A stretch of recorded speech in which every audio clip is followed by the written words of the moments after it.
By the time the sun rose over the hills of western Colorado, Maple Hollow was already gone. Not destroyed, not burned, not abandoned in panic, just gone. No smoke in the sky, no debris in the streets, no bodies, no witnesses, only an empty stretch of land where a small American town had stood for nearly 70 years. This wasn't a ghost town left behind by economic collapse. It wasn't a wildfire evacuation. It wasn't a flood. When state troopers arrived that morning after a missed supply delivery report, they didn't find ruins. They found nothing. No buildings, no roads, no power lines, no signs that Maple Hollow had ever existed. Except for one thing: the water tower, standing alone. Paint chipped, letters fading. Maple Hollow Est, 1954. Everything else was missing, and no one has ever fully explained why. Maple Hollow wasn't famous. It didn't appear in travel guides. It didn't attract tourists. It was the kind of place where everybody knew your name and nobody locked their doors. Population, 312. One grocery store, one elementary school, one church, a small sheriff's office, and miles of open ranch land. Most residents worked in agriculture or at a nearby lumber mill. Cell service was weak. Internet was slow. Life moved at its own pace. The night before the disappearance was ordinary. Weather reports showed clear skies. No storms. No seismic activity. No emergency calls logged after 8:17 p.m. At 9:42 p.m., the town diner closed as usual. Security footage later recovered from a neighboring highway gas station showed a pickup truck leaving Maple Hollow at 10:03 p.m. It belonged to Daniel Harper, 39 years old. Mechanic. Lifelong resident. He was headed to Grand Junction for an early auto parts pickup. He would become the last confirmed person to leave Maple Hollow alive. At least, that anyone knows of. At 5:18 a.m., a regional delivery driver turned onto County Road 14. He was bringing fresh produce to the Maple Hollow grocery store. He later told investigators he felt something was off before he even reached town. The road signs were gone. The familiar wooden welcome board was missing. When he reached the usual turnoff, there was no turnoff, just flat dirt. He assumed he had taken a wrong road. He hadn't. By 6:12 a.m., the county sheriff's department received his call. At 7:03 a.m., deputies arrived. They expected confusion, maybe vandalism, maybe a sinkhole, maybe a fire that somehow smoldered overnight. Instead, they found open land. Grass flattened in rectangular shapes. Impressions in soil where foundations might have been. But no debris. No nails. No pipes. No wiring. It looked less like destruction and more like subtraction, as if someone had carefully removed the town piece by piece. Except no machinery tracks were visible. No heavy equipment marks. No disturbed perimeter fencing. The water tower remained, and beneath it, investigators found something else. A single streetlight base, cut cleanly at ground level. The metal edges were smooth, almost polished. When authorities contacted Daniel Harper later that afternoon, he didn't believe them. He thought it was a joke, a cruel prank. But when he drove back down County Road 14 with 2 deputies behind him, he pulled over, stepped out of his truck, and stared. Daniel had lived in Maple Hollow since childhood. He pointed to open dirt and said, "That's where Mrs. Callahan's house was." He walked 15 steps forward. That's where the post office stood. He could describe exact window placements, the curve of the sidewalk near the school, the way the church bell sounded on cold mornings. Investigators tested him. He knew details only a resident would know. Yet the land beneath his feet showed no trace of permanent construction older than a few weeks. Soil samples taken by state geologists revealed something even stranger.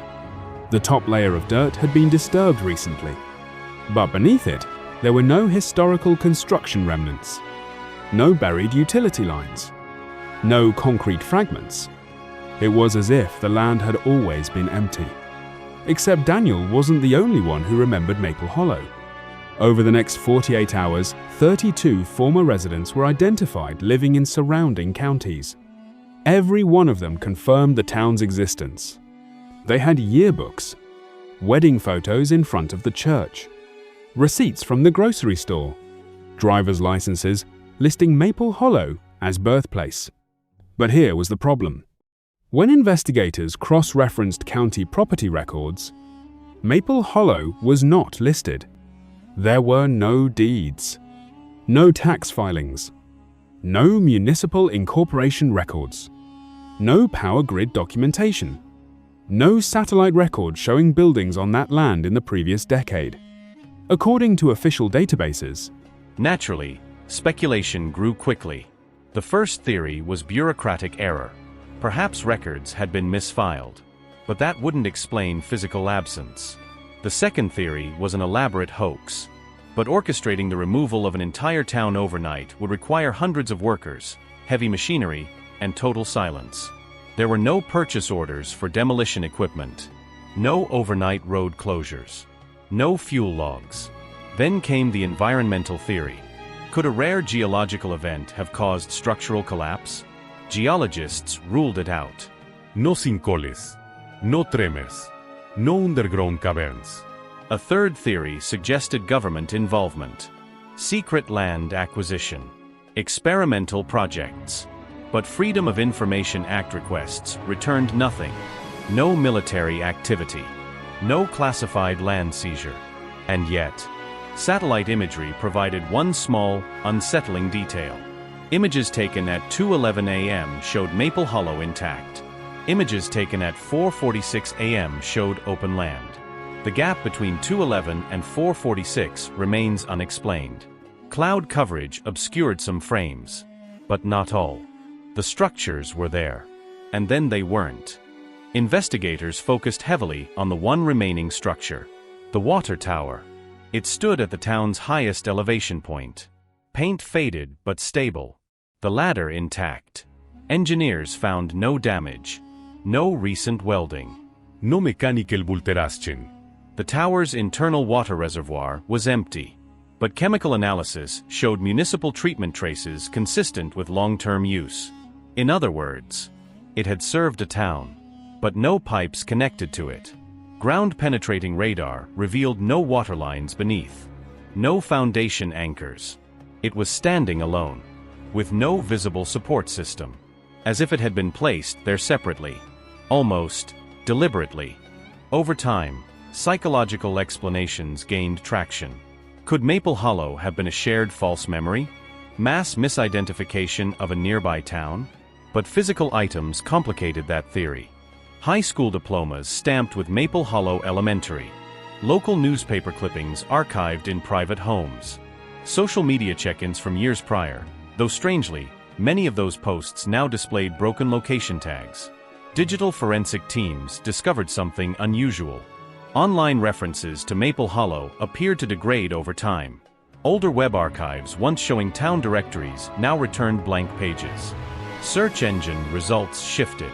It became harder to find mentions of the town, as if the internet itself was quietly correcting something, or erasing it. Nearly 9 years later, the land where Maple Hollow once stood remains empty. No development plans have been approved. No one has attempted to rebuild. Daniel Harper moved away 2 years after the event. He rarely gives interviews now. In one of his last recorded statements, he said, "I know what I saw. I know where I grew up." You don't forget a whole town. State officials officially classify the event as unverified historical settlement. Not destroyed. Not relocated. Unverified. The water tower was dismantled in 2021 after structural concerns. Today, there is nothing left at the site. No marker. No sign. Just open land. If you drive County Road 14 at sunrise, you'll see rolling grass, a quiet horizon, and nothing to suggest that 312 people once called that place home. Some mysteries leave behind rubble. Some leave unanswered questions. But the most unsettling ones leave emptiness. No ruins to examine. No crime scene tape. No memorial plaques. Just absence. And the uncomfortable possibility that something we consider permanent isn't.